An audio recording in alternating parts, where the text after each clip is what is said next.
अवांजी समातुन ताईं radio voice of Sindh London.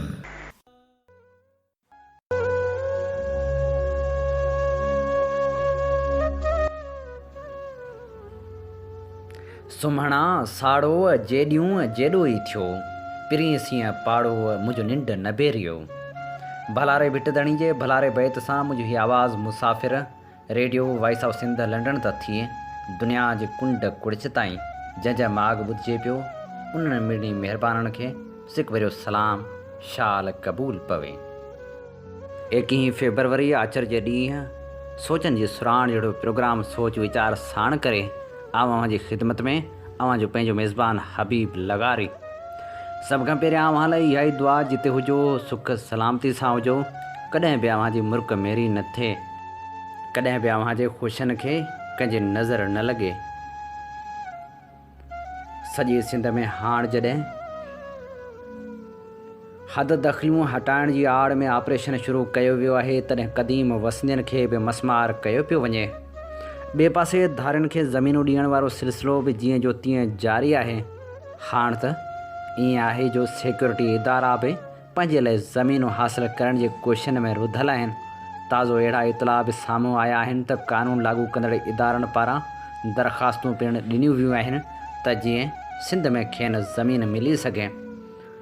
ॿिए पासे वरी सिंध जे असलोकनि माण्हुनि खे दरबदर कयो पियो वञे। उहे माण्हू जेके हिकु सदी खां आबाद हुआ, उन्हनि जूं वसंदियूं उन्हनि जा दुकान डाहे पट कया पिया वञनि। इन्हनि अलमिन ते अखियूं त भरिजी थियूं अचनि, मगर छा कजे, कहिड़े दर दां हलिजे। वर शहर में हिकु पोरियत फ़क़्ति इन जे करे ज़िंदगी जो अंत आणे छॾियो जो खेसि नोटिस मिलियो हो त पंहिंजो घर ख़ाली करे ॿी सूरत में संस घर खे डाहे पट कयो वेंदो। 6 ॿारनि जो पीउ इहो सदमो बर्दाश्त करे कोन सघियो ऐं हुन पंहिंजी ज़िंदगी जो अंत आणे छॾियो। हिन पोरियत ख़ुदकशी कई, पर केतिरा ई अहिड़ा पोरियत हूंदा जिन जा घर डाहे पट कया विया ऐं पोइ उहे ज़िंदा लाश बणिजी विया हूंदा, जिन वटि छपर न हूंदो, जिन वटि छांव न हूंदी। भला उहे माण्हू जीअं छा कंदा? ज़रूरत इन ॻाल्हि जी आहे जो धारियुनि खे ज़मीनूं ॾियण बदिरां उन्हनि क़दीम माण्हुनि खे ज़मीनूं ॾिनियूं वञनि जेके सिंध जा असलोका रहाकू आहिनि। जेकॾहिं हुकूमत ईअं ई पंहिंजे माण्हुनि खे दरबदर कयो त इलेक्शन में खेनि ज़रूरु हिसाब किताब ॾियणो पवंदो ऐं सिंध जे माण्हुनि खे बि सोचणो पवंदो त उन्हनि माण्हुनि जी रस्ता रोक करे जेके माण्हू सिंधियुनि जे वोट ते इक़्तिदार में पहुचनि था ऐं इक़्तिदार में पहुचण खां पोइ धारियुनि खे ज़मीनूं ॾियण लाइ मक़ामी माण्हुनि खे हूअ दरबदर कनि था। प्रोग्राम खे ध्यानु ऐं मुहबत सां ॿुधण लाइ अव्हां जा लख थोरा। ऐं हाणे प्रोग्राम सोच वीचार में सिंध जे इंतिहाई ॾाहे शमसुद्दीन बुलबुल खे भेटा पेश कयूं था। शमसुद्दीन बुलबुल जो अॼु जनम ॾींहुं आहे। शमसुद्दीन बुलबुल 21 फेबरवरी सन 1858 धारे मेहड़ में जनम वरितो हो। खेसि भेटा पेश करण लाइ प्रोग्राम में शामिल करियूं था नामियारे लेखक पीर अली मोहम्मद राशिदी जो मज़मून। सिंध जे इल्म अदब या लिटरेचर ते दादू ज़िले जा वॾा एहसान आहिनि। अहिड़े मौक़े ते जॾहिं सिंध जी नई तारीख़ पई ठहे, दादू ज़िले ते माण्हू सिंध खे ॾिना, जिन मां हर हिकु पंहिंजी लाइन में यगानो हो। सहाफ़त ऐं अदब में रईस शमसुद्दीन बुलबुल, अदब ऐं तारीख़ में अलामा दाऊद पोटो, फ़लसफ़े तसौफ़ ऐं मुतफ़रक़ अलूम में अलामा आया काज़ी। उहे 3 माण्हू उहे हुआ जिन नई सिंध में पंहिंजी इल्मी कमालात सां ज़हनी इनकलाब आंदो ऐं उन इनकलाब जी ख़ुदि क़यादत कयाऊं। हर हिकु जो ज़िक्र पंहिंजी जाइ ते ईंदो। हिते फ़क़्ति बुलबुल मरहूम बाबति मुंहिंजा पंहिंजा तासरात पेश करियां थो। मूं मरहूम खे अखियुनि सां कोन ॾिठो, पर जॾहिं अख पटियमि त उहो ॾिठमि त हिन मुड़ुस जो सारी सिंध मथां धाको वेठल हो। जूअ में ॿिया बि घणा ई लिखियल पढ़ियल माण्हू हूंदा हुआ, पर बुलबुल जो मट कोन हो। साफ़ जे ॿेले में उन्हनि ॾींहंनि में 2 शेर ॿुधबा हुआ। लाड़ में मोहम्मद हाशिम मुख़लिस ऐं उत्तर में शमसुद्दीन बुलबुल 2 अख़बार नवीस हुआ। 2 नज़म ऐं नसर में साहिब कमाल हुआ। फ़र्क़ु फ़क़्ति ही हो त मुख़लिस जी तहरीर क़दरी उगरी हूंदी हुई ऐं बुलबुल जी तहरीर सलोणी मुख़लिस जो ज़ोर वक़्ती मसइलनि ते हूंदो हो। बुलबुल खे क़ौम जे मुस्तक़बिल जो बि ख़्यालु रहंदो हो, तंहिं करे संस फ़िक्र जो अंदाज़ तइमीरी ऐं नज़र डिघी हूंदी हुई। हुजो ऐं मज़ाक़ ॿिन्ही जी तहरीर जो ख़ासो हूंदी हुई ऐं माण्हू ॿिन्ही जी तहरीर पढ़ण लाइ आता हूंदा हुआ। अलबत्त हजू गोई में मुख़लिस जो कलम जो घोड़ो कॾहिं कॾहिं ज़ातियात ऐं शख़्सियात में बि काहे पवंदो हो ऐं बरअक्स उन जे बुलबुल अकबरालाहाबादी जे तर्ज़ में आम हालतनि ते तनक़ीद कंदो हो। संस दौर में वॾो मसइलो इहो हो त अंग्रेज़नि जे पेरनि पुख़्ते थी वञण करे हिकु वॾो इनक़लाब अची चुको हो, जंहिं सबबि सिंध सां मुहबत जी तक़ाज़ा इहा हुई त कोई अहिड़ो तरीक़ो इख़्तियार कजे जीअं सिंध जे तहज़ीबी विरसे खे मग़रिबियत जे असर खां बि आजो रखिजे, जीअं सिंधियत जा क़दीमी रंग न विसारजनि ऐं साॻिए वक़्तु नयनि हालतुनि पटांदड़ ज़माने साज़ी खां बि कमु वठिबो रहिजे। उन असूल जे बुनियाद ते बुलबुल मरहूम हिकु तरफ़ त सिंध मदरसे जे पाए विझंदड़ मरहूम हसन अली आफ़ंदी जे तइलीमी तहरीक सां वाबस्तगी इख़्तियार कई ऐं ॿिए तरफ़ पंहिंजे तहरीर ऐं कलाम जे ज़रिए नई गैर मुल्की तहज़ीब जूं बुछड़ायूं बयानु कंदे सिंधियुनि खे पंहिंजे क़दीमी तहज़ीबी लीकन लताड़ण ऐं अबाणी रीति विसारण खां बि रोकींदो रहियो। उहो हिकु क़िस्म जो वॾो तहज़ीबी जिहाद हो, जंहिंजो मक़सदु हो त नवनि तहज़ीबी ऐं तमदनी तूफ़ाननि जे ऐन विच में सिंध खे पंहिंजे असली ऐं हक़ीक़ी महवर ते क़ाइमु रखिबो अचिजे। उन में को शक कोन आहे त मूं वारे नस्ल जा माण्हू घणे हद ताईं बुलबुल जे तहरीरनि खां मुतासिर रहिया, तंहिं करे मग़रबी तहज़ीब जे सैलाब में बिना लुढ़ी वञण खां बची विया। सबूत हीअ आहे त उन ज़माने में असांजनि माण्हुनि ते मग़रबी तहज़ीब जो एतिरो असरु कोन हो जेतिरो आज़ादी खां पोइ असां ॾिसी रहिया आहियूं। उन्हनि ॾींहंनि में न एतिरियूं पतलूनूं नज़र ईंदियूं हुयूं, न एतिरे क़दुरु बेपर्दगी, न मग़रबी तर्ज़ ज़िंदगी सां अहिड़ी वाबस्तगी। मरहूम सारी ज़िंदगी ॿिनि कमनि सां गॾु अख़बार नवीसी बि कंदो रहियो। 1899 खां 1919 ताईं जंहिं साल पाण वफ़ात कयाईं, कंहिं न कंहिं अख़बार सां वाबस्ता रही पंहिंजे ख़्यालनि जी अशात कंदो रहियो। संस मज़मून निजो अदबी हूंदा हुआ। अहिड़े तर्ज़ निगारिश विरले वरी कंहिं सिंधी जे हिसे में आई। अख़बारी मज़मूननि खां सवाइ नज़म तोड़े नसर में कई किताब लिखी छॾियाई, मसलन नेचुरल करीमा, दीवाने बुलबुल सिंधी, बहार इश्क, रहीमा, 13 जार, मुसलमान ऐं तइलीम, अक़ुल ऐं तहज़ीब, कर्ज़ जो मर्ज़, शमसुल मकातीब, ऐसनुल तवारीख़, दीवाने बुलबुल फ़ारसी, बहारिस्तान बुलबुल, आईना ज़राफ़त, गंज मार्फत, दीनी किताबनि जो सिलसिलो। मतिलबु त बुलबुल सिंध जो बुलबुल हो, सिंधी साफ़ जो पायो विझंदड़ हो, सिंधी ॿोली जो मोहसिन हो, सिंधी तहज़ीब जो राखो हो। को ॾींहुं ईंदो जॾहिं सुतल सिंध कर भञी उथंदी ऐं बुलबुल जे अहसान जो कर्ज़ उन सूरत सां लाहींदी त मेहड़ जो बेमाना ऐं कुझो नालो मिटाए बुलबुल आबाद या बुलबुल देरो रखंदी। दोस्तो, अॼु मादरी ॿोलियुनि जो आलमी ॾींहुं मल्हायो पियो वञे। इन हवाले सां असां मोहतरम मोहम्मद सलेमान वसाण जो मज़मून शामिलु करियूं था, जंहिंजो उनवान आहे मादरी ॿोलियुनि जो आलमी ॾींहुं ऐं सिंधी ॿोली। जॾहिं बि 21 फेबरवरी यानी मादरी ॿोलियुनि जो आलमी ॾींहुं ईंदो आहे त मूंखे पंहिंजो ॿारोतण यादि ईंदो आहे। उहे ॾींहं जॾहिं मूंखे पंहिंजी अमड़ या मुंहिंजो बाबा ऐं ॿिया अज़ीज़ ॿाताइण वारा ॿोल वरजाए वरी वरी यादि कराईंदा हुआ। पोइ भला उहो कीअं मुमकिन आहे त माण्हू पंहिंजा ॾींहं विसारे वेहे, तंहिं करे यूनिवर्सिटी में रहंदे ऐं प्रोफेशनल तइलीम हासिलु कंदे जिते अंग्रेज़ी ऐं उर्दू ॿोलियुनि में पढ़ंदा रहियासीं, उते पंहिंजी मादरी ॿोली खे कॾहिं बि पोइते न रखियोसीं। पर वरी सोचां थो त उहा ॿोली जेका 5 खां 7 हज़ार साल पुराणी हुजे, जंहिंखे पंहिंजो अदब ऐं पंहिंजी अल्फ़ाबेट हुजे, जंहिं ॿोली जी पंहिंजी सकाफ़त हुजे, पंहिंजो ग्रामर हुजे ऐं उन जा किरोड़े ॻाल्हाईंदड़ बि हुजनि, उहा भला क़ौमी ॿोली छो नाहे। हिकु ॿियो फैशन बि ॾिसंदो आहियां त असांजा कुझु दोस्त ख़ासि करे मथे तबिके सां वास्तो रखंदड़ सिंधी में लिखण या सिंधी ॻाल्हाइण खे तरजीह नथा ॾियनि, बल्कि उहा पंहिंजी घटिताई था सम्झनि। उहे न त पाण ऐं न ई वरी पंहिंजे ॿारनि खे उन तरफ़ राग़िब करे रहिया आहिनि। तारीख़ उन्हनि माण्हुनि खे यादि रखे थी, क़ौमूं उन्हनि माण्हुनि खे यादि रखनि थियूं जिन पंहिंजी ॿोली में लिखियो आहे मूंखे सिंधी ॿोली जे अज़ीम लेखक सिराजुल हक़ मेमण जो हिकु कोल यादि पियो अचे।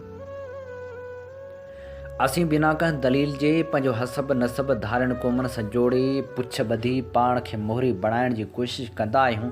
बहितर आहे त असीं कंहिं धारी क़ौम ऐं धारे तमंदन ते फ़ख़्रु करण बजाए पंहिंजे मुल्क ॿोली ऐं तमंदन ते फ़ख़्रु कयूं।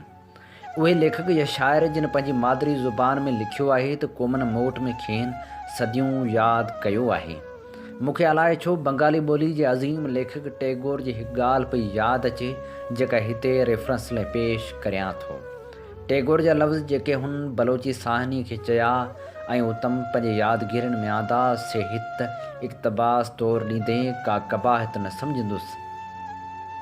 मशहूरु फिल्म एक्टर बलराज साहनी जेको शांती निक्तनि में गुरुदेव टैगोर जे गोद में केतिरा साल रहियो त पंहिंजे यादगिरियुनि में टैगोर सां कयल हिकु अहम गुफ़्तगू जो ज़िक्र कयो आहे जंहिंमें टैगोर जा मादरी ज़ुबान जी अहमियत बाबति वीचार वधीक साफ़ ऐं सुथरा थी बीहनि था ऐं अॼु ज़बरदस्त माना रखनि था। गुफ़्तगू हेठी रीत आहे। तूं मास्तरी खां सवाइ ॿियो छा कंदो आहीं? गुरुदेव पुछो। मां हिंदी में आखाणियूं लिखंदो आहियां, काफ़ी लिखियो अथमि ऐं काफ़ी नालो कढियो अथमि। बलराज विराणियो। पर तूं त पंजाबी आहीं न? हिंदी त तुंहिंजी ॿोली कान्हे, तूं पंजाबी में छो नथो लिखीं? पर हिंदी त राष्ट्र भाषा आहे, मां पंहिंजी सूबाई ॿोली में छो लिखां जॾहिं सॼे मुल्क जी ॿोली में लिखी सघां थो। मां बंगाली में लिखंदो आहियां, उहा पिणु सूबाई ॿोली आहे, पर न फ़क़्ति सॼो हिंदुस्तान बल्कि सॼी दुनिया उनखे पढ़ंदी आहे। मां तव्हां वांगुरु वॾो लेखक कोन आहियां। उहो नंढे या वॾे जो सुवालु कोन्हे। हर को लेखक पंहिंजे माण्हुनि ऐं पंहिंजी ॿोली जो ई लेखक आहे, रुॻो उते ई हू पाण खे घर में महसूसु करे थो।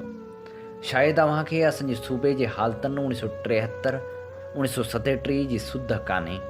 असीं पंजाब में हिंदी या उर्दू में ई लिखंदा आहियूं, केर बि पंजाबी में कोन लिखंदो आहे। उहा तमामु मिसकीन ॿोली आहे। हक़ीक़त में उहा भाषा कान्हे, पर हिंदी जी हिकु उपभाषा आहे। मां तोसां शामिल राय न आहियां। पंजाबी अदब एतिरो क़दीम आहे जेतिरो बंगाली। छा तूं ईअं चवणु थो चाहीं त जंहिं ॿोली गुरु नानक जहिड़ा शाइर पैदा कया सा ग़रीब ॿोली आहे? पर उहे त सिख धर्म जा किताब आहिनि। मां ग़ैर मज़हबी अदब जी ॻाल्हि थो करियां जेको पंजाबी में कोन्हे, छो त जदीद पंजाबी तमामु मिसकीन ॿोली आहे। ठीकु इन तरह 100 साल अॻु में असांजा अंग्रेज़ी तइलीम याफ़्ता बंगाली दानाव चवंदा हुआ पंहिंजी ॿोली खे 2 गुणी बणाइणु ॾुखियो कोन्हे। बनकम चंद्र बंगाली ॿोली खे 20,000 नवां अखर ॾिना ऐं मूं 80,000 लफ़्ज़। मूं बंगाली भाषा खे अॾियो आहे। अॼु उहा इज़हार जे लिहाज़ खां दुनिया जी कंहिं बि ॿोली सां बर मेचे सघे थी।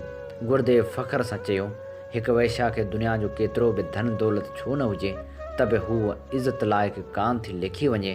तूं भले सॼी ज़िंदगी ॿी कंहिं उधारी वरितल ॿोली में लिखी, लेकिन तोखे न को तुंहिंजा माण्हू न को उन उधारी वरितल ॿोली जा माण्हू पंहिंजो सम्झंदा।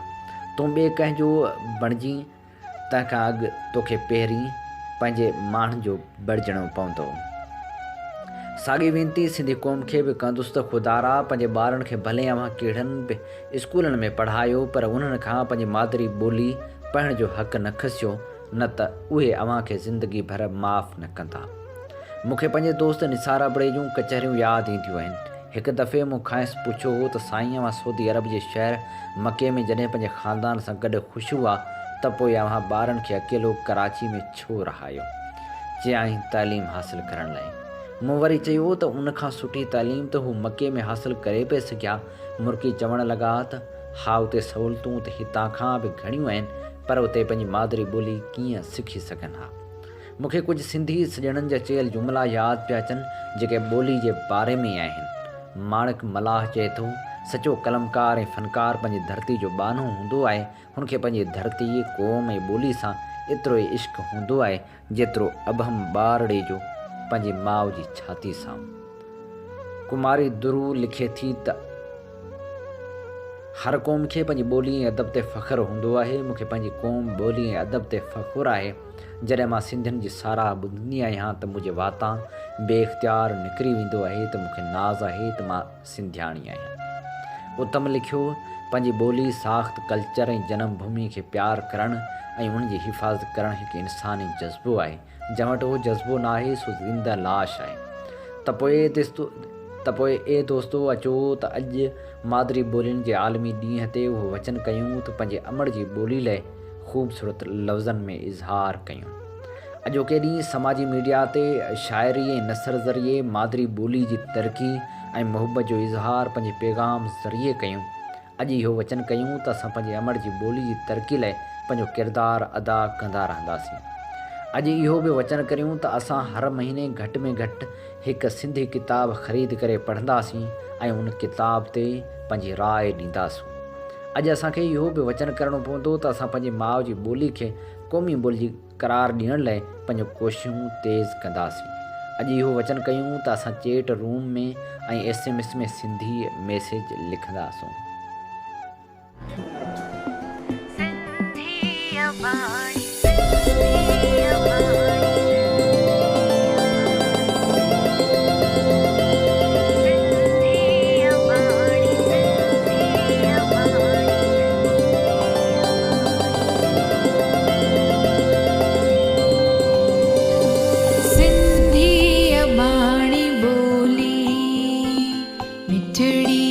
बाणी बोली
हर साल 21 फेबरवरी ते मादरी ॿोलियुनि जो आलमी ॾींहुं मल्हायो वेंदो आहे, जंहिंजो मक़सदु ॿोलियुनि जी सक़ाफ़त में थींदड़ तब्दीलियुनि तोड़े घण रुखी लसानियात खे ज़ोर वठाइणु आहे। यूनेस्को जो चवणु आहे त मादरी ॿोलियुनि में तालीम हासिलु करण जो मक़सदु इहो आहे त जीअं मक़ामी ऐं आलमी सतह ते दरपेश चैलेंजनि खे मुंहुं ॾेई सघिजे ऐं हिकु पुरअमन मुस्तहकम ऐं ख़ुशहाल दुनिया लाइ कमु करे सघिजे। मादरी ॿोलियुनि जो आलमी ॾींहुं मल्हाइण जो फ़ैसिलो 1999 में यूनेस्को जी जनरल कॉन्फ्रेंस में हिकु करारदाद तहत कयो वियो हो। उहा करारदाद बांग्लादेश पेश कई हुई। अॻिते हली जनरल असेंबली हिकु करारदाद ज़रिए 2008 खे मादरी ॿोलियुनि जो साल करार ॾींदे उन ॾींहं जी अहमियत खे जनरल असेंबली जी सतह ताईं क़बूलु कयो ऐं मादरी ॿोलियुनि जे आलमी ॾींहं लाइ 21 फेबरवरी जी तारीख़ मुक़ररु कई। 21 फेबरवरी जी तारीख़ मुक़ररु करण जी अहमियत इहा आहे त साॻिए ॾींहं ते 1952 में ढाका यूनिवर्सिटी में शागिर्दनि बंगाली ॿोली खे मुल्क जी ॿी क़ौमी ॿोली करार ॾियण जे हक़ में पुरअमन मुज़ाहिरो कयो हो ऐं हुननि रियासती जबर आॾो झुकण बदिरां पंहिंजे जानियुनि जी क़ुर्बानी ॾिनी। 21 फेबरवरी 1952 जे उन भयानक कार्रवाई जे रद्देमल तौरु बंगाली ॿोली खे क़ौमी ॿोली जो दर्जो ॾियारण लाइ उहा तहरीक सॼे ओभर पाकिस्तान में पखिड़िजी वई। अॼु जॾहिं दुनिया मादरी ॿोलियुनि जो आलमी ॾींहुं मल्हाई रही आहे त पाकिस्तान में उहा सूरतहाल आहे त सिंधी समेत ॿियनि ॿोलियुनि खे क़ौमी ॿोलियुनि जो दर्जो अञा न मिलियो आहे, जॾहिं त सिंध में वॾी सितम ज़रफ़ी इहा आहे त स्कूल में सिंधी नथी पढ़ाई वञे। सिंधी असेंबली 7 जुलाई 1972 ते बिल पास कयो त सिंध जे समूरनि इदारनि जिन में 4 खां 12 क्लास ताईं तालीम ॾिनी पई वञे उते सिंधी ऐं उर्दू खे लाज़मी मज़मून जी हैसियत हूंदी। सिंधी ॿोली जे वाधारे ऐं सक़ाफ़ती तरक़ी लाइ हुकूमत एकेडमियूं ऐं बोर्ड ठाहे सघे थी। सिंधी खे सभिनी दफ़्तरनि में लागू कयो वेंदो। हिन एक्ट खे सिंधी ॿोली जी सिख्या वाधारे ऐं इस्तेमालु एक्ट 1972 जो नालो ॾिनो वियो। उहो बिल उन वक़्त जे क़ानून ऐं पार्लियामानी मामलनि जे वज़ीर सैद काइमली शाह पेश कयो हो। असेंबली जे 56 मेंबरनि शिरकत कई हुई ऐं 26 मेंबरनि बहस में हिसो वरितो हो। बिल में इहो चयो वियो आहे त ऑफिसनि ऐं सरकारी खातनि, असेंबलियुनि, अदालतनि ऐं ॿिनि इदारनि में सिंधी ज़ुबान जो इस्तेमालु कयो वेंदो। बिल मंज़ूरु थियण बाद क़ानून खाते 22 जुलाई 1972 ते नोटिफिकेशन बि जारी कयो, पर उन बिल ते अॼु ताईं अमल न थी सघियो आहे। प्रोग्राम सोच वीचार में सार जा सॾ वरनायूं था ऐं नामियारे कहाणीकार अब्दुल सलाम थहीम जो मज़मून शामिलु करियूं था, जंहिंजो उनवान आहे ढोलक ऐं बाजे नवाज़ फ़क़ीर ग़ुलाम मोहम्मद मंगणहार। अब्दुल सलाम थहीम लिखे थो त हीउ उहो दौरु हो जॾहिं मूं अञा मस ॿार उतरण वारी दिलकश वक़्त मां गुज़री नौजवानी जी मस्त वही में पेर खोड़िया हुआ ऐं उन वही में ई कंहिंजा नेण सीने में खुपी बेचैन करण में कामयाब विया हुआ। चाह जूं चिलवलायूं वजूद ते हावी थियण लॻियूं हुयूं। उन वक़्त में आऊं पंहिंजे शाइर दोस्त कादर बुखारी सां गॾु बज़ाहिर कखा ऐं झूपड़ी पर पंजाब जो महल लॻंदड़ फ़क़ीर ग़ुलाम मोहम्मद मंगणहार जे उतारे ते मौसीक़ी जो लुत्फ़ वठणु वेंदो हुउसि। जिते लाड़ जो रागी ज़ुल्फ़कार राही फ़क़ीर ग़ुलाम मोहम्मद खां अञा मौसीक़ी जी सिख्या वठी रहियो हो, तॾहिं बि हुनजे आवाज़ ऐं फ़क़ीर ग़ुलाम जे बाजे नवाज़ी जो अहिड़ो सैर असां ते तारी थी वेंदो हो जो दिलि चवंदी हुई रक़्स में झूमी मजाज़ मां हक़ीक़त तरफ़ वरूं। ख़ासि तौर ते जॾहिं हू झुंगारींदो हो, आऊं उहो ई आहियां जो कल्ह तो कुठो यावरी नफ़ीस जो गीत तोखे ॾिसण जो गुनाह कयो जिन किथे थियूं कन से सवाब अखियूं। असां उन्हनि गीतनि में गुम हूंदा हुआसीं। उन सॼे वक़्त में फ़क़ीर ग़ुलाम मोहम्मद खे बतौर उस्ताद मूं हिक ई वक़्तु सख़्तु ऐं नरम महसूसु कयो हो, पर हुनजी सख़्ती में बि ज़ुल्फ़कार राही सां हुनजो प्यारु पियो महसूसु थींदो हो। हिकु ॾींहुं आऊं ऐं ग़ुलाम कादर बुखारी फ़क़ीर ग़ुलाम वटि वेठल हुआसीं त हुन मूं ॾांहुं ॾिसंदे कादर बुखारी खे चयो, साईं बुखारी सलाम अलाही छा आहे? पहिरीं त परेशान थी वियोसि त पतो न आहे अदा ग़ुलाम मूं बाबति छा महसूसु कयो आहे। हूं बि आऊं तोड़ खां हुजूमनि में बि विञायल ऐं गुमसुम नज़र ईंदड़ शख़्स आहियां, सो मूं सम्झो किथे हुन मूंखे अजीब सम्झो आहे, पर ईअं कोन हो। बाद में मूंखे ख़बर पई त हुन मुंहिंजी तारीफ़ करणु पिए चाहे, पर लफ़्ज़नि खे समेटे न पिए सघियो। हूँ बि ख़ुलूस भरियो लहजो लफ़्ज़नि खां मथां हूंदो आहे। अदा ग़ुलाम मूंखे ख़ुलूस जो थोरो घड़ो लॻंदो हो। हू तबियत में फ़क़ीर मनुष्य इंसान हो, जहिड़ो बि हुअ, जीअं बि हुअ सभिनी जे साम्हूं हो, छाकाणि त हुन पंहिंजे मुंहं ते ॿिया चहिरा कोन सजाया हुआ। हिकु चहिरो हुअसि, आम जे अॻियां बि उहो त ख़ासि जे अॻियां बि उहो। हक़ीक़त में फ़क़ीरी जो हिकु रंग थींदो आहे, उन रंग खे निवड़त चइबो आहे। अहिड़े माण्हू जा हथ ख़ुलूस मां नंढे वॾे जे अॻियां ॿधल नज़र ईंदा आहिनि। बराबरी हुननि जो मंशूर हूंदी आहे। फ़क़ीर ग़ुलाम मोहम्मद मंगणहार लाड़ जे तारीख़ी इलाइक़े जाती सां वास्तो रखंदड़ सूफ़ी फ़क़ीर, ढोलक नवाज़, बाजे नवाज़, अदाकार ऐं शाइर हो। हू वधि खां वधि इल्मी, अदबी, सक़ाफ़ती ऐं फ़नी सरगर्मियुनि में सरगर्म रहंदो हो। तबियत में तमामु घणो सादो ऐं सबाजड़ो माण्हू हो। फ़क़ीर ग़ुलाम मोहम्मद जाती जे तारीख़ी इलाइक़े मोहम्मद तूर उर्फ़ शाह कपूर में पंहिंजे वालिद अहमद मंगणहार जे घर में 1955 धारे जनमु वरितो। हुन प्राइमरी तालीम हासिलु कई। तंहिंखां पोइ संसि लाड़ो मौसीक़ी ॾांहुं थी वियो। उन हवाले सां हुन मौसीक़ी जी सिख्या उस्ताद अलादीन कपूराई ऐं उस्ताद मोहम्मद क़ासिम खोरवाही खां वरिती। हुन जो फ़न सां इश्क़ु हूंदो हो। उहो ई सबबु हो जो हुन जेको फ़न सां नातो जोड़ियो, पंहिंजे हाल सारो उन सां निभाईंदे आयो। खेसि ढोलक ते सुठी दस्तरस हासिलु हुई।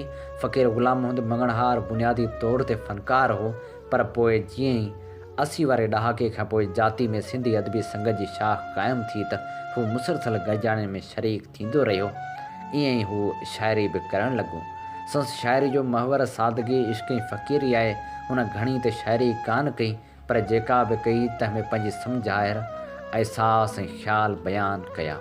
संसि उसलूब में बि संसि फ़क़ीरानी तबियत पेसे सघिजे थी। फ़क़ीर ग़ुलाम मोहम्मद खे सूफ़ियुनि जे सरताज झोक धणी शाह इनायत ऐं दरगाह अब्दुल्लाह मिसण सां वॾी अक़ीदत हुई, जिते हू लाॻीतो हाज़िरी भरींदो हो। झोक धणी सां संसि इश्क़ संसि हिन तख़यल में महसूसु करे सघिजे थो। सूफ़ियुनि जो सरताज सरदार झोक में, आधार ऐं महदार साईं सतार झोक में, रखियल चीज़ल शाह साहिब शाह सूफ़ी राग रमज़ खे सम्झ तुंद तवार झोक में। फ़क़ीर ग़ुलाम मोहम्मद जी कचहरी में बि उन्हनि दरवेशनि जूं पचारूं हूंदियूं हुयूं। फ़क़ीर ग़ुलाम जी शाइरी में नसीहत भरिया बोल बि बहकंदे नज़र ईंदा हुआ। निवड़त सां निहार फ़ख़्र छॾे ॾे फ़ानी आहीं, मेण वांगुरु मन मार तूं हिते महिमानी आहीं।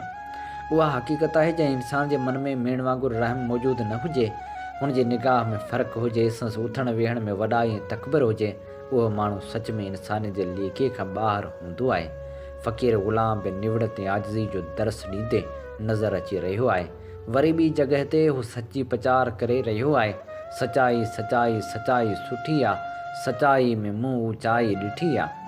उहो त सभु ॼाणूं था, सच असल खां ऊचो आहे। जंहिं सच जे कंडनि भरे वाटण ते पेर पिथूं कया, तिन जो किरदारु तारीख़ बणियो। मतिलब त फ़क़ीर ग़ुलाम मोहम्मद पंहिंजे कलाम में निवड़त, सादगी ऐं सच जी जूत जी ॻाल्हि कई आहे। फ़क़ीर ग़ुलाम मोहम्मद काफ़ी महफ़िलनि में मुख़्तलिफ़ फ़नकारनि सां ढोलक ऐं बाजे ते संगत करे पाण मंझरायो। हुनखे संसि ख़िदमतनि एवज़ सर्वेज सिजावली अकेडमी, बज़्म अदब, भेटाई आर्ट सर्कल, मगल भीन अदबी सोसाइटी, जाती प्रेस क्लब पारां मञता ॾींदे एवार्ड ऐं सर्टिफिकेट ॾिना विया। फ़क़ीर ग़ुलाम मोहम्मद बतौर इंसान हिकु सुठो ऐं बाहिमत माण्हू हो। हुन ऐं संसि भाउ मोहम्मद सिद्दीक़ मंगणहार विच में मुहबत वारो नातो बि हिन तर में मिसाली हो। ॿिन्ही भाइरनि जे विच इज़त ऐं मुहबत जी ॻाल्हि हर माण्हू करे थो। फ़क़ीर ग़ुलाम मोहम्मद 16 फ़रवरी 2017 ते ओचितो दिलि जे बीहण सबबि असां सभिनी खां हमेशह लाइ विछड़ी वियो। ऐं हाणे प्रोग्राम में शामिलु करियूं था सिलसिलो काराइता किताब। अॼु असीं जंहिं किताब जो तारुफ़ पेश करे रहिया आहियूं, उन किताब जो नालो आहे पूरब पंध पुछनि।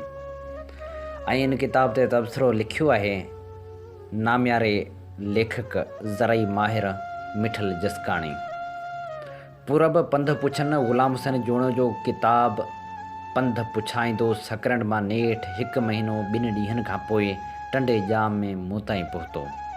एतिरो जल्दी बि इन करे पहुतो जो किताब पहुचाइण जी ज़िम्मेवारी सकरंड जे झूने साफ़ी मसूद उमराणी जे बिले हुई।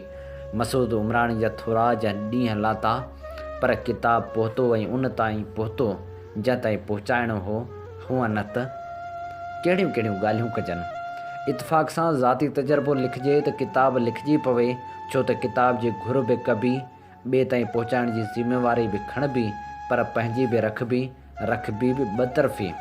किताब मोकिलण वारे ते बि महिरबानी, किताब जंहिं ताईं पहुचाइबो उन ते बि थोरो थोरो करण में सुस्ती थी।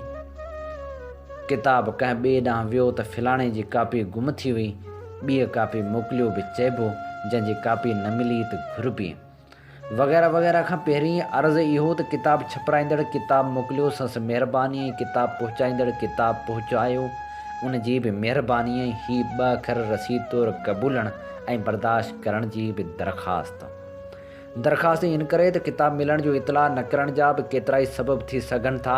मुमकिन आहे त किताब पहुचाइण ऐं किताब मोकिलण वारे जे वक़्त जो क़दुरु सम्झी इतला न करणु बहितर सम्झो वेंदो हुजे, पर मूं त ॿिन्ही खे मुतवजह करे संदन काराइतो वक़्तु सिढ़ाए ख़राबु कयो, उन करे माज़रत थो करियां। हीअ किताब मूं ॾांहुं पढ़ण लाइ मोकिलियो वियो, उन करे मोकिलींदड़ खे किताब पहुचाइण सां गॾु किताब में शामिल मवाद जो ॿुधाइण बि घुर्बल हूंदो। उन करे ही 2 अखर लिखण खां पहिरीं खेसि कॉल करे अहवाल ॾिना त अथमि, पर छाकाणि त प्रिंट, इलेक्ट्रॉनिक, सोशल मीडिया बि हिकु वॾो जहान आहे, उन जूं बि पंहिंजूं तक़ाज़ाऊं आहिनि। उहे सभु घुरिजूं त पूरियूं आउं बि न करे सघंदुसि, पर एतिरी मुंहिंजे बि वस में आहे त भले माण्हुनि खे ख़बर पवे। असांजा पाण में तालुकात आहिनि, तालुकात जे करे ई किताबनि जी ॾे वठि थिए थी, ॾे वठि जे करे ई बि पढ़णु थिए थो। हीअ किताब कहिड़ो बि आहे, मिलियो अथमि त पढ़ियो बि अथमि। केरु भले फज़ूल बि सम्झे, आउं फज़ूल न पियो सम्झां, छो त फज़ूल कुझु बि न आहे। किताब में घणो कुझु पढ़ण जहिड़ो, उन मां पिराइण जहिड़ो, जेको ॿियनि खे ॿुधाइण जहिड़ो बि आहे। न हुजे त उहो ई खणी लिखिजे, सो बि ख़राबु न आहे। पर सच इहो आहे त ग़ुलाम हुसैन जो पहिरियों किताब मूं खावड़ी लिखिया बि हिकु सुठो किताबु आहे, पर हीअ पूरब पंध पुछनि बि पंहिंजो मिसाल इन करे आहे त पाण जंहिं समाज में रहूं था, उन समाज जी अकासी, समाज जी बहितरी ऐं भलाई ते लिखियलु मवाद किताब में शामिल आहे। हिन किताब में मारूफ़ शख़्सियतनि ऐं उन्हनि जे किरदार, अमल, इल्म, अक़ल ते मबनी मवाद खेनि भेटा ॾिनल आहे। हिन किताब में मुख़्तलिफ़ मौज़ूअनि ते मज़मून बि शामिल आहिनि, त सैर, सफ़र ऐं कुर्ब कचहरियुनि जो अहवाल बि ॾिनल आहे। उन सां गॾोगॾु जेके किताब जूणो पढ़े सघियो आहे, उन मां चूंड किताबनि ते तबसरा बि हिन किताब जी सूंह आहिनि, त जहिड़ो मवाद पढ़ण जो ख़्वाहिशमंद आहे त उन जो बि ज़िक्र आहे। हिन किताब में किथे तारीख़ आहे, त किथे जाग्राफ़ी आहे, किथे समाजी इतिहास आहे, त किथे इल्म, अदब, सक़ाफ़त ऐं ॿियो बि घणो कुझु शामिल आहे। तोड़ जो हिन किताब में क़ीमत किथे लिखियलु न आहे, पर किथे मूं पढ़ियो हो त हिन किताब जी क़ीमत 300 रुपया आहे। उन 300 रुपयनि में 224 सुफ़नि ते छपियल मवाद पढ़ण लाइ ऐं 8 सुफ़नि ते मौजूदु रंगीन तस्वीरूं ॾिसण ऐं उन्हनि जूं इबारतूं पढ़ण लाइ मुयसरु आहिनि। थोरे वक़्त में किताब ते एतिरो जज़्बो उन करे लिखी सघियो आहियां जो हिन किताब में छपियल 43 मज़मून, मक़ाला, कालम, तासर ऐं अहवाल सभु जा सभु पहिरीं अख़बारनि में छपिजी चुका आहिनि। अक्सर मुंहिंजा तॾहिं पढ़ियल आहिनि जॾहिं पहिरें दफ़े छपा हुआ। सचाई अशात घर जो हीअ किताब नंबर 149 नवनि पढ़ंदड़नि ऐं नवनि लिखंदड़नि समेत मुख़्तलिफ़ मौज़ूअनि ते तहक़ीक़ कंदड़नि जे कम जो किताब आहे। ऐं हाणे प्रोग्राम सोच वीचार में उन्हनि दोस्तनि जो मवाद बि शामिलु कंदा हलूं जेके असांखे कुर्ब मां मवाद मोकिले था ॾियनि। सिजावल जी सरज़मीन मां वाहिद सोज़ मलाह उमाणियो संदसी ग़ज़ल, रही ज़िंदगी जी अधूरी कहाणी, तॾहिं इश्क जी थी न पूरी कहाणी। किसो कुर्ब वारो ॿुधी छा कंदे तूं, ॾुखनि सां भरियल आहे समूरी कहाणी।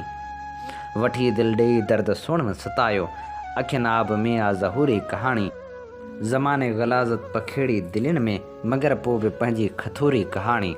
हिते जंहिं बि माण्हू मोहबत कई आहे, ठही तंहिं मथां थी त फ़ौरी कहाणी। अव्हां जे कुंवारे बदन जीअं जाना, रही सोज़ पंहिंजी नकोरी कहाणी। लाड जे पटनि मां राबेल बलोच लिखियो, मोहबत जे गुलाबनि खे बेवफ़ायूं भेले छॾींदियूं आहिनि। दिलभरियूं दगनि ते वञाइजी वेंदियूं आहिनि। बेरुखी बेवफ़ाई जी उहा छुरी आहे, जेका पल में दिलनि खे कपे कोरे छॾींदी आहे। माण्हू हिकु पुरस्रार ख़ौफ़ में वकोड़जी वेंदो आहे। अॼुकल्ह बेवफ़ायूं वधी वियूं आहिनि, एतबार बि नाहे रहियो। वेसा ख़त्म थी चुको आहे, सचायूं लताड़जी रहियूं आहिनि। हथनि ख़त लिखणु विसारे छॾिया आहिनि, अखियुनि ओसीड़ो करण बि छॾे ॾिनो आहे। दगनि में निहारूं बि नाहिनि उॾामदियूं, वचन ऐं वाइदा ख़ामोशनि जो कफ़न ओढ़े मिटी में दफ़न थी विया आहिनि। कुझु बि त साॻियो नाहे रहियो। ऐं हाणे सिलसिले हिकु शाइर में नाम्यारे शाइर शेख अयाज़ जी शाइरी खे शामिलु करियूं था। शेख अयाज़ लिखे थो, जे कविता तुंहिंजे काज अचे मां तोले ॿीहर ॻाईंदुसि। जे कविता तुंहिंजे काज अचे मां तोले ॿीहर ॻाईंदुसि। तूं चाहीं थो ॿीहार भञा, मां पंहिंजा हीणा हॾ अञा, मां तोसां साथ निभाईंदुसि। मूं तड़गी रत तलाउनि में ऐं घरनि घरनि ऐं गहरनि गहरनि घावनि में जो ॻातो हो वरजाईंदुसि। जे वीणा ॿीहर वढ ॾिना ऐं मरदे मुंहिंजा नेण भिना, मां तोखां लुड़क लिकाईंदुसि। जा आग उझाए मी वई आहे, जा हुरखुर खामी वई आहे, मां तंहिंमें दूंह दुखाईंदुसि। ऐं ॼेरे साण ॼराठनि खे मां ॻणती ॻारियल घाटनि खे अॻ खां बि ऊच बढ़ाईंदुसि। मूं वारियो तोते तन मन धन, पर मूंसां करे देस वचन। तूं पुठिते मोट न खाईंदे, तूं करण ॾींदे कूड़नि खे ऐं विछड़ाए वे सारनि खे भुलिजी न वरी भटकाईंदे। आॾूरा हूं पर ॾसता को गूंदर कारण गसता, जो वोड़ींदे सो पाईंदे। आ सच सवाटनि लाड़नि जो पर खींदड़ पंध पहाड़नि जो, जे घोरींदे घबराईंदे। पर तुंहिंजी मंज़िल हिकिड़ी आ, जी माण्हू में दिलि हिकिड़ी आ, तूं पुठ ॾेई पछताईंदे। जे कविता तुंहिंजे काज अचे मां ॿीहर ॿेड़ियूं पाईंदुसि, मां ॿीहर तोले ॻाईंदुसि। दूर कैलाश तां, दूर कैलाश तां चंड हेमंत जो, मुंहिंजे मन खे सदाईं सॾींदो रहियो। मां जो रणबीर हां का घड़ी वेड़ मां मोट खाई करे, बड़छियनि खां परे निंड जूं झपकियूं मूंखे ॾाढो वणियूं। निंड जूं झपकियूं मूंखे ॾाढो वणियूं। रिण ते सूरज न हू तिखा तावड़ा मुंहुं लिकायो न मूं। काल्ह रोड़नि कना घाव भरिजी विया मुंहिंजी छाती मथां, केॾा कारण गुलाबनि जा बूटा हुया। वेरनि ही शिकायत न मूंसां कई, वेड़ में वार मूं कंहिं ते ओछा कया। हो मरण मेहणो ऐं न मारण जो डर, हा मगर ऋण जी जर्जर कंदड़ रेत ते। दूर कैलाश तां चंड हेमंत जो, मुंहिंजे मन खे सदाईं सॾींदो रहियो, मुंहिंजे मन खे सदाईं सॾींदो रहियो। आऊं अमृता प्रीतम तुंहिंजो वारस शाह त आहियां। आऊं अमृता प्रीतम तुंहिंजो वारस शाह त आहियां। क़बरनि मां ॻाल्हायां वेठो, प्रीत पुराणी जूं सभु ॻाल्हियूं वरियण खां वरजायां वेठो। तुंहिंजा मुंहिंजा सभ जा ॾुखड़ा गीत गीत में ॻायां वेठो। मीत मीत खे मरहम आछे झूना फट छुटायां वेठो।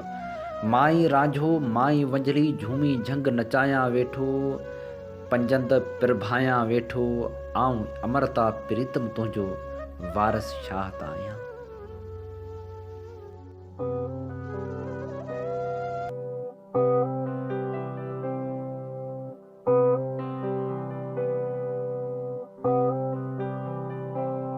जा खुदा खान थी जान इम्कान में, काल खां गाल आहे सा इंसान में। जा खुदा खान थी जान इम्कान में, काल खां गाल आहे सा इंसान में। काल खां गाल आहे सा इंसान में।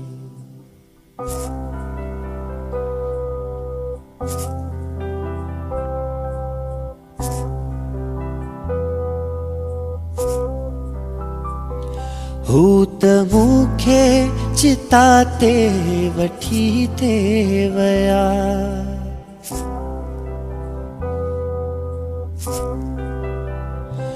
हू त मूंखे चिता ते वठी ते विया। हू त मूंखे चिता ते वठी ते विया। हू त मूंखे चिता ते वठी ते विया। मींह बरसी पयो काल्ह शमशान में। मींह बरसी पयो काल्ह शमशान में। काल्ह खां ॻाल्हि आहे सा इंसान में। काल्ह खां ॻाल्हि आहे सा इंसान में।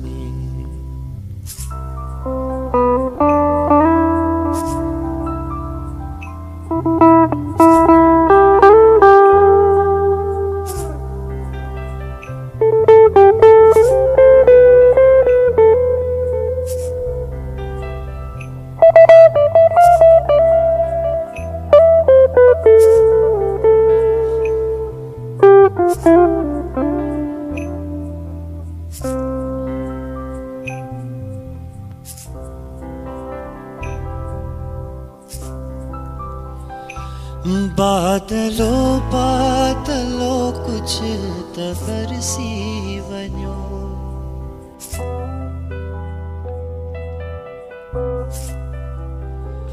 बादलो बादलो कुछ त बरसी वञो। बादलो बादलो कुछ त बरसी वञो। रात तरसी वञो हिन बयाबान में। रात तरसी वञो हिन बयाबान में। काल्ह खां ॻाल्हि आहे सा इंसान में। काल्ह खां ॻाल्हि आहे सा इंसान में।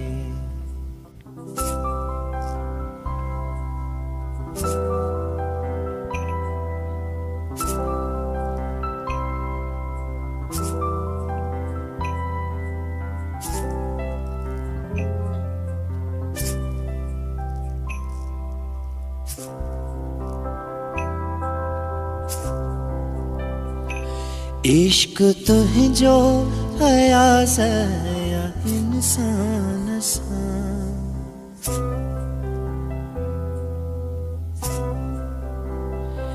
इश्क तुझो अयाज़ है इंसान सां।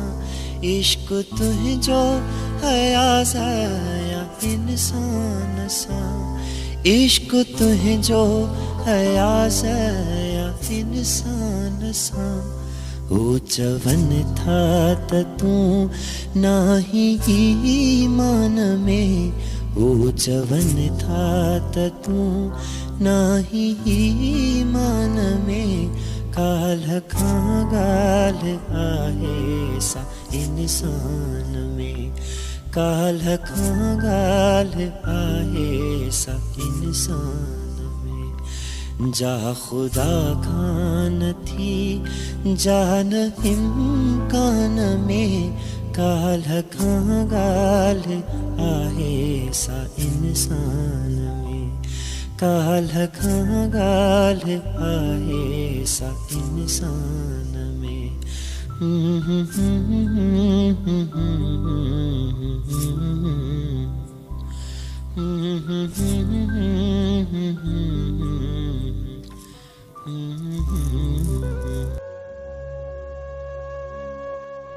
इन्हीं ते अॼोके प्रोग्राम जा समूरा रंग हवाउनि में विखरी चुका। पंहिंजे मेज़बान हबीब लगारी खे इन साॻी दुआ सां ॾींदा इजाज़त। वसे भिट तुंहिंजी भलारा सदा सदा देस परदेस सारा वसन। कॾहिं सींध सिंजी न मेरी थिए कॾहिं मोड़ कंहिंजा न मुरझाइजनि।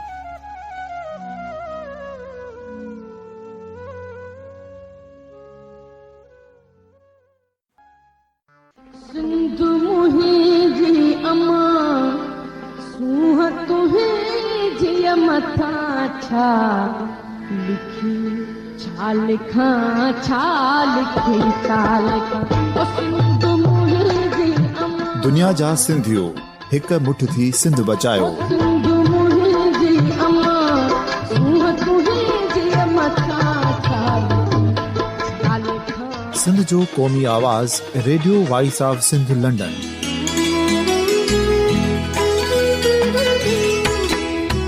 Radio voice of Sindh London पंहिंजी नशरियात में सिंध जी सियासत, समाज, इक़्तिसादियात, तारीख़, क़ौमी उमंगुनि ऐं इख़्लाक़ियात मुतलिक़ सिंध जी हक़ीक़ी तर्जुमानी कंदे प्रोग्रामनि खे असराइतो बणाइण लाइ सिंध जे घण घुरनि ऐं धरतीअ सां प्यार कंदड़ अदीबनि, दानिशवरनि, सहाफ़ियुनि, उस्तादनि, वकीलनि ऐं हर तबिके जे मानवारनि सजणनि खे सिंध में शऊरी इनकलाब लाइ सहकार जो सॾु ॾियूं था। अचो त गॾिजी सूफ़ियुनि ऐं संतनि वारी सिंध जो ओज हिकु मुठ थी वरी वापसि आणण वारे सफ़र जा साथारी बणिजऊं।